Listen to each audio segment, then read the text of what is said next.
Hi అండి, నమస్తే. Welcome back to my channel. ఇవాళ వీడియోలో స్ట్రీట్ స్టైల్ పావ్ బాజీ రెసిపీని ఎలా చేయాలో చూపిస్తాను.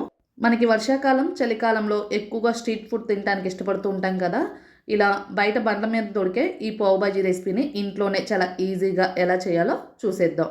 ఇంక లేట్ చేయకుండా ప్రాసెస్లోకి వెళ్ళిపోదాం. ముందుగా స్టవ్ ఆన్ చేసి ఇలా ఒక ప్యాన్ పెట్టుకొని ఇందులోకి 2 టేబుల్ స్పూన్స్ ఆయిల్ను అలాగే 2 టేబుల్ స్పూన్స్ బటర్ను వేసుకోవాలి. ఆయిల్ కొంచెం వేడవగానే ఇందులోకి ఒక పెద్ద ఆనియన్ను ఇలా సన్నగా చాప్ చేసుకొని వేసుకోవాలి. అలాగే ఒక ముప్పావు కప్పు వరకు క్యాప్సికమ్ను ఇలా సన్నగా చాప్ చేసుకొని వేసుకోవాలి. అలాగే ఒక ముప్పావు కప్పు వరకు ఇలా ఫ్రెష్ బఠానీని తీసుకోవాలి. ఇక్కడ నేనైతే ఫ్రెష్ బఠానీని హాఫ్ అన్ అవర్ పాటు వేడి నీళ్ళల్లో సోక్ చేసుకొని తీసుకుంటున్నాను. అదే మీరు ఫ్రోజన్ బఠానీ తీసుకున్నట్లయితే అలాగే యాడ్ చేసుకోవచ్చు. ఇలా మీరు ఫ్రెష్ బఠానీని యాడ్ చేసుకున్నట్లయితే హాఫ్ అన్ అవర్ పాటు వేడి నీళ్ళలో నానబెట్టుకుంటే మనకి బఠానీ త్వరగా కుక్ అవుతుంది. ఇక్కడ వెజిటబుల్స్ మరి ఎక్కువగా కుక్ అవ్వాల్సిన పని లేదు. ఇలా లైట్గా ఆనియన్స్ ఫ్రై అవ్వగానే ఇందులోకి 1/2 టీ స్పూన్ అల్లం వెల్లుల్లి పేస్ట్ వేసుకొని లో ఫ్లేమ్లో పెట్టుకొని అల్లం వెల్లుల్లి పేస్ట్ పచ్చివాసన పోయేంత వరకు ఇలా ఫ్రై చేసుకోవాలి. ఇప్పుడు ఇందులోకి 2 మీడియం సైజ్ టమాటాలను ఇలా మెత్తటి ప్యూరీలాగా మిక్సీ పట్టుకొని యాడ్ చేసుకోవాలి. ఒకవేళ మీకు ఇలా ప్యూరీలాగా ఇష్టం లేదనుకుంటే టమాటాను చిన్న చిన్న ముక్కలుగా కట్ చేసుకొనైనా యాడ్ చేసుకోవచ్చు. టమాటా పేస్ట్ కూడా చక్కగా ఫ్రై అయిన తర్వాత ఇప్పుడు ఇందులోకి స్పైసెస్ని యాడ్ చేసుకోవాలి. 1 teaspoon Kashmiri red chilli పౌడర్ను వేసుకోవాలి. అలాగే 2 టీ స్పూన్స్ కసూరి మేతిని ఇలా క్రష్ చేసుకొని వేసుకోవాలి. అలాగే 2 టీ స్పూన్స్ పావు బాజీ మసాలాను వేసుకోవాలి.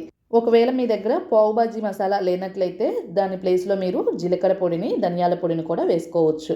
అలాగే రుచికి సరిపడా సాల్ట్ను కూడా వేసి ఈ స్పైసెస్ అన్నీ ఇందులోకి చక్కగా మిక్స్ అయ్యేలాగా ఫ్లేమ్ని లోలోనే పెట్టుకొని అడుగంటకుండా ఇలా కంటిన్యూస్గా కలుపుకుంటూ ఫ్రై చేసుకోవాలి. ఇవన్నీ చక్కగా ఇలా ఫ్రై అయిన తర్వాత ఇప్పుడు ఇందులోకి ఒక పెద్ద బంగాళదుంపను మెత్తగా ఉడికించుకొని పైన పీల్ని తీసివేసి ఇలా మెత్తగా మెదుపుకొని అయితే యాడ్ చేసుకోవాలి. ఒకసారి ఇదంతా బాగా కలుపుకోవాలి. ఇలా బాగా కలుపుకున్న తర్వాత మీ దగ్గర మ్యాషర్ కానీ లేదంటే పప్పు గుత్తి కానీ ఏదైనా సరే దాంతో ఇలా వెజిటేబుల్స్ అన్నిటినీ ఇలా చక్కగా మ్యాష్ చేసుకోవాలి. ఇలా మ్యాష్ చేయటం వల్ల మనకి వెజిటేబుల్స్ అనేవి చక్కగా మెత్తగా కుక్ అయిపోయి మనకి గ్రేవీ కన్సిస్టెన్సీ అనేది చక్కగా ఉంటుంది. ఇలా మ్యాష్ చేసుకున్న తర్వాత ఇప్పుడు ఇందులోకి వాటర్ని యాడ్ చేసుకోవాలి. మీకు గ్రేవీ కన్సిస్టెన్సీకి తగ్గట్లుగా చూసుకొని వేసుకోవాలి. ఇలా 250 ml నుంచి 300 ml వరకు వాటర్ని వేసుకున్న తర్వాత కూడా ఒకసారి అంతా బాగా ఇలా మ్యాషర్తో మ్యాష్ చేసుకోవాలి. ఇలా మ్యాష్ చేసుకుంటూ లో ఫ్లేమ్లోనే ఉడికించుకుంటూ ఉండాలి. ఇక్కడ ఫైనల్గా సన్నగా చాప్ చేసిన కొత్తిమీరని అలాగే మరొక టేబుల్ స్పూను బటర్ను వేసుకోవాలి. ఈ బాజీలోకి మనం బటర్ను ఎంత యాడ్ చేసుకుంటే టేస్ట్ అయితే అంత రిచ్గా ఉంటుంది. ఇలా బటర్ని యాడ్ చేసుకున్న తర్వాత బటర్ చక్కగా మెల్ట్ అయిపోయి బాజీ దగ్గర పడేంత వరకు ఇలా లో ఫ్లేమ్లోనే ఇలా కంటిన్యూస్గా కలుపుకుంటూ ఉండాలి.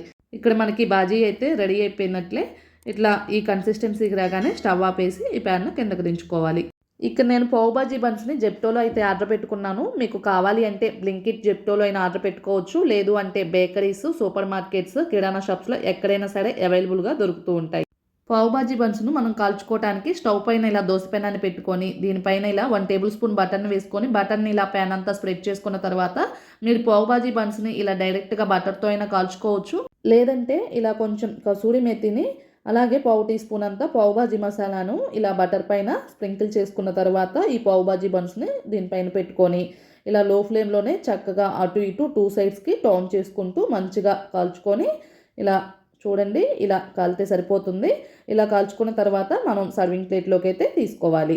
మనకి ఇదే విధంగా ఎన్ని బన్స్ కావాలో అన్ని బన్స్ని అయితే ఇలా బటర్ వేసుకుంటూ చక్కగా లో ఫ్లేమ్లో కాల్చుకొని ప్లేట్లోకి అయితే తీసుకోవాలి. అంతేనండి, ఎంతో టేస్టీగా ఎమ్మీగా నోరు ఊరించే street style pav bhaji recipe అయితే రెడీ అయిపోయింది. ఇలా మీరు పావ్ బాజీని సర్వ్ చేసుకునే ముందుగా కొంచెం బటర్ని వేసుకొని ఇలా ఆనియన్స్ లెమన్తో సర్వ్ చేసుకుంటే టేస్ట్ అనేది చాలా బాగుంటుంది. మనకి వర్షాకాలం, చలికాలం వచ్చింది అంటే స్ట్రీట్ ఫుడ్ వేడివేడిగా తినాలని చాలా ఆశగా, కోరికగా ఉంటుంది కదా. అలాంటప్పుడు మనం బయట బండ్ల మీద తినకుండా ఇలా ఇంట్లోనే స్ట్రీట్ స్టైల్ పావ్ బాజీ రెసిపీని చాలా ఈజీగా, హెల్దీగా, హైజీనిక్గా ప్రిపేర్ చేసుకోవచ్చు. మనకి నైట్ డిన్నర్ని స్కిప్ చేసుకొని ఈ పావ్ బాజీని ప్రిపేర్ చేసుకొని తిన్నాము అంటే మనకి డిన్నర్ తిన్నట్లుగా కడుపు అయితే ఫుల్ అయిపోతుంది. ఈవినింగ్ టైం స్నాక్స్ లాగా కానీ లేదంటే నైట్ డిన్నర్ ప్లేస్లో అయినా ఈ పావ్ బాజీ రెసిపీని ప్రిపేర్ చేసుకోవచ్చు. ఇంకా లేట్ చేయకుండా ఈ నోరుడించే స్ట్రీట్ స్టైల్ పావ్ బాజీ రెసిపీని మీరు కూడా ఒకసారి ట్రై చేసి టేస్ట్ ఎలా వచ్చిందో కామెంట్ బాక్స్లో మీ ఫీడ్బ్యాక్ని అయితే తెలియచేయండి. మీకు ఈ వీడియో నచ్చినట్లయితే లైక్ చేయండి.